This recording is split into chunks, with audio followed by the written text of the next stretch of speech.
Coming up, Obama's approval rate increases, and find out how to participate in Earth Hour. Your News Valdosta starts now.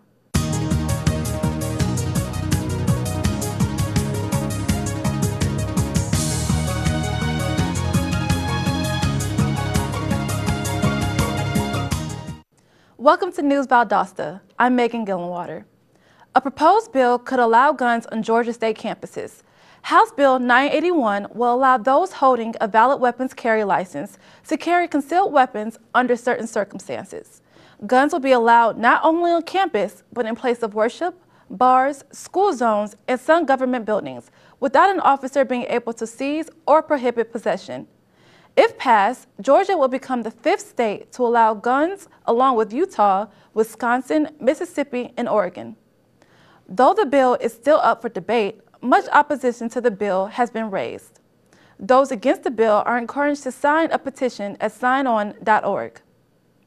According to a new poll, President Barack Obama holds a double-digit lead over the leading two GOP presidential candidates, Mitt Romney and Rick Santorum, in hypothetical general election matchups.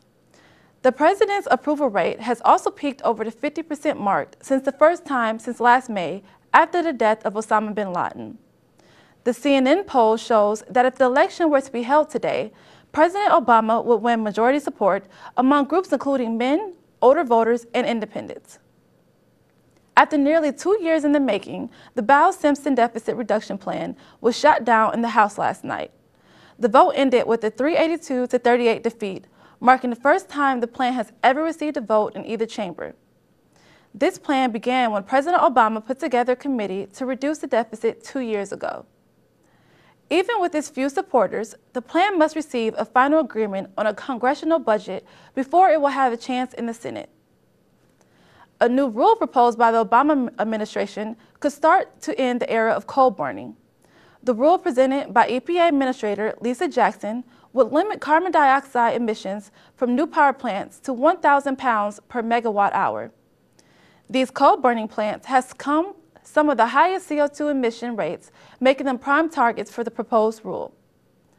This rule would not allow affected existing plants, but it could impact the formation of new coal-fired plants and jobs. Students are encouraged to participate in Earth Hour this Saturday. News Valdosta Jessica Capelon tells us about this global event to bring awareness to the life of a greener lifestyle. According to National Geographic, global warming is one of the greatest threats facing our planet, with countless groups created to stop it before it gets worse. Earth Hour was started in Sydney, Australia in 2007 as a way to conserve energy around the world. Since then, the event has grown into a symbol of hope and a movement for change. Earth Hour 2010 created history as the world's largest voluntary action, with people, businesses, and governments in 128 countries around the world coming together with one purpose: to conserve energy. Well, I think Earth Hour in itself is a symbolic act, and it's good to have a lot of participation, if nothing else, to show that people are paying attention to the problem, and the word is spreading about the issue of energy conservation. And there's another issue as well involved with Earth Hour, and that is light pollution. It's actually been one of the fastest growing forms of pollution. I mean, it's hard for most of us these days to see the stars at night. You know the saying, Earth Day every day? Well, you could say Earth Hour every hour. Other examples of conserving our planet includes recycling our daily items, buying biodegradable materials, driving a hybrid car, and using eco-products that are designed to reduce the waste of our planet. To participate in this year's event, sign up on earthhour.org. Switch off your lights for Earth Hour 2012 this Saturday, March 31st, beginning at 8:30 to 9:30 p.m. This event is a reminder to students to make protecting our environment a part of our daily lives in an effort for living a greener lifestyle. A better environment, a safer world, and a healthier planet begins with you this March 31st. I'm Jessica Capelon with News Valdosta. Coming up, Twitter gets Spike Lee in trouble and the Mega Millions increases. Stay with us.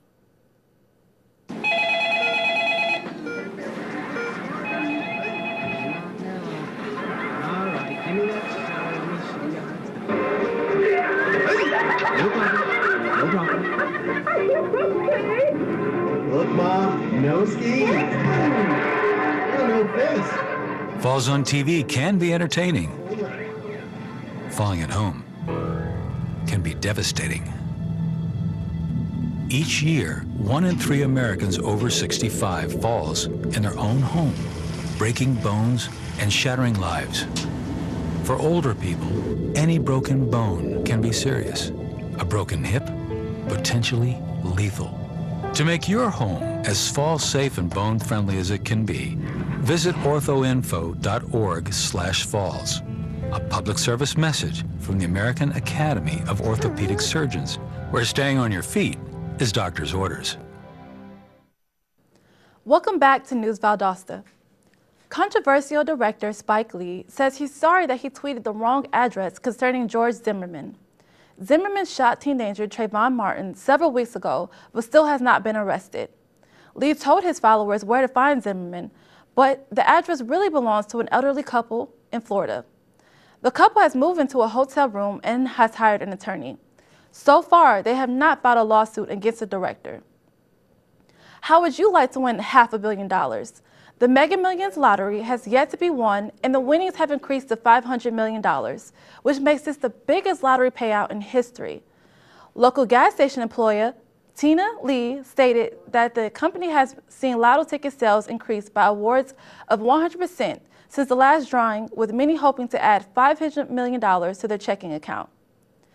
Tickets will be on sale until tomorrow at 10:45 p.m., with the drawing starting at 11. Looking for somewhere to dispose of the iPad 2 after iPad's newest release of the iPad 3? The City of Valdosta, along with Keep Lounge Valdosta Beautiful, will give residents a chance to dispose of their outdated or unwanted electronics. The event is this Saturday at Mathis Auditorium from 9 a.m. to 1 p.m. For a list of acceptable items, please visit valdostacity.com.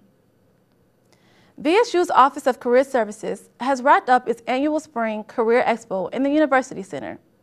Students were encouraged to dress for success and bring resumes to give to potential employers, as well as to gain information about graduate programs. Some companies have offered internships for non-graduating students, as well as entry-level positions for upcoming graduates. Savannah College of Art and Design and Georgia Southern were a few graduate schools in attendance at the fair.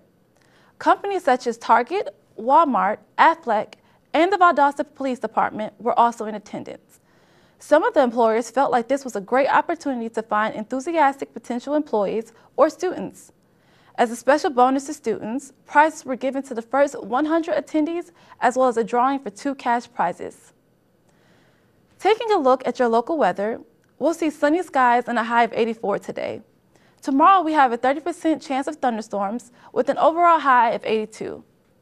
Saturday and Sunday we'll continue to look out for those thunderstorms and have an average high of 85. Coming up, Human vs. Zombies take over the VSU campus and a look at your campus events. Stay with us. When I was younger, I didn't want to admit I had a serious disease. I wanted to fit in. I wanted to be a normal kid. Because of my diabetes, I lost the sight in my left eye. Misconceptions continue to surround this monster public health issue. But the simple truth is, diabetes can often be prevented and complications avoided. I think if I had just been open and honest about what my challenges were, I think it would have been easier for me to take better care of myself. If you don't take care of yourself when you're younger with this condition, it will catch up to you later on. You're going to find the courage to manage this disease for the rest of your life by reaching out for help. Reach out to people who care about you, reach out to people who know how to help you with this disease. You're not alone. Understand the realities of diabetes and know that you can manage it and lead a full, active life.